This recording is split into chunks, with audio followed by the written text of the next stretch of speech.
প্রিয় বন্ধুরা, আবারও নিয়ে এলাম একটি নতুন ক্রাইম স্টোরি। আমি আপনাদের হোস্ট রমা। আজ শোনাবো কলকাতার এক চাঞ্চল্যকর কাহিনী, যা প্রমাণ করে যে অপরাধ যখন রহস্যের আবরণে ঢাকা থাকে তখন সত্য খুঁজে পাওয়া প্রায় অসম্ভব হয়ে ওঠে। কলকাতা, একসময় যাকে বলা হতো সিটি অফ প্যালেসেস। আলো ঝলমলে রাস্তার পাশেই রয়েছে অন্ধকার গলি, যেখানে অজানা গল্প লুকিয়ে থাকে। 1994 সালের এক গ্রীষ্মের রাত। শহরের বুকে তখনও মানুষ শান্তিতে ঘুমোচ্ছে, কিন্তু উত্তর কলকাতার এক প্রভাবশালী ব্যবসায়ীর বাড়িতে শুরু হয় এক দুঃস্বপ্নের অধ্যায়। সেদিন রাত ঠিক 2:30টায় মুখোশধারী 6জন ব্যক্তি নিঃশব্দে ঢুকে পড়ে। তারা ছিল অদ্ভুতভাবে সংগঠিত, যেন সিনেমার পর্দা থেকে উঠে আসা চরিত্র। পরিবারের সদস্যরা ঘুমিয়ে থাকলেও মুহূর্তের মধ্যে সবাই জেগে ওঠে আতঙ্কে।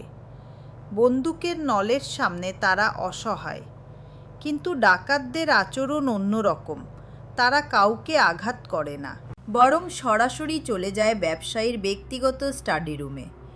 অল্প কিছুক্ষণের মধ্যেই বোঝা গেল তাদের মূল লক্ষ্য টাকা বা গয়না নয়। তারা ভেঙে ফেলে একটি লোহার আলমারি এবং নিয়ে যায় একগাদা নথি। সেই নথির ভেতরে ছিল কর ফাঁকি, অবৈধ ব্যবসা আর রাজনৈতিক দুর্নীতির প্রমাণ। অর্থাৎ এই চুরি কেবল অর্থলোভের জন্য নয়, বরং ক্ষমতার খেলায় ব্যবহৃত একটি অস্ত্র। পুরো অভিযানটি শেষ হয় মাত্র 15 মিনিটে। ডাকাতরা নিখোঁজ হয়ে যায় রাতের আধারে। পরিবারের সদস্যরা বুঝতেই পারেনি কিভাবে তারা এলো, কিভাবে গেল। যেন অদৃশ্য ছায়া নেমে এসেছিল তাদের জীবনে। পুলিশ খবর পেয়ে আসে, কিন্তু হাতে আসে শূন্য ফল। কোনো ফিঙ্গারপ্রিন্ট নেই, কোনো অস্ত্রের চিহ্ন নেই, এমনকি কোনো সাক্ষীও নেই। এই নিখুঁত পরিকল্পনা দেখে তদন্তকারীরা হতবাক। শহরের পত্রপত্রিকায় পরদিন শিরোনাম, রহস্যময় কলকাতা হানা, কোথায় গেল নথি। গুজব ছড়াতে বেশি সময় লাগলো না। কেউ বলল প্রতিদ্বন্দ্বী ব্যবসায়ীর কাজ এটা, কেউ বলল রাজনৈতিক নেতাদের গোপন হাত রয়েছে এর পেছনে। আবার অনেকেই বিশ্বাস করল এই অপরাধ সাধারণ ডাকাতি নয়, বরং এক সুসংগঠিত ষড়যন্ত্র। কিন্তু প্রশ্ন রয়ে গেল, যদি আসল উদ্দেশ্য ছিল নথি, তবে সেগুলো কোথায় গেল? কেন আজও তার কোনো হদিশ পাওয়া গেল না?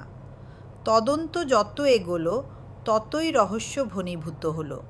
কয়েকজন সন্দেহভাজনকে গ্রেপ্তার করা হলেও প্রমাণের অভাবে তারা মুক্তি পেয়ে যায়।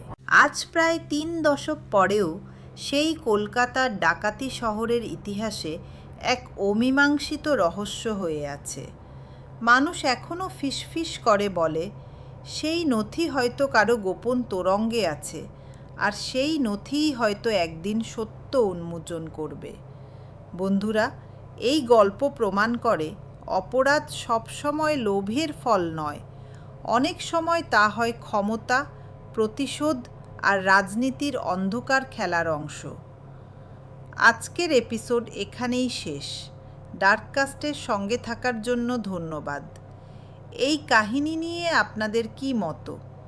মনে করেন কি আসল অপরাধীরা আজও ছায়ার আড়ালে লুকিয়ে আছে?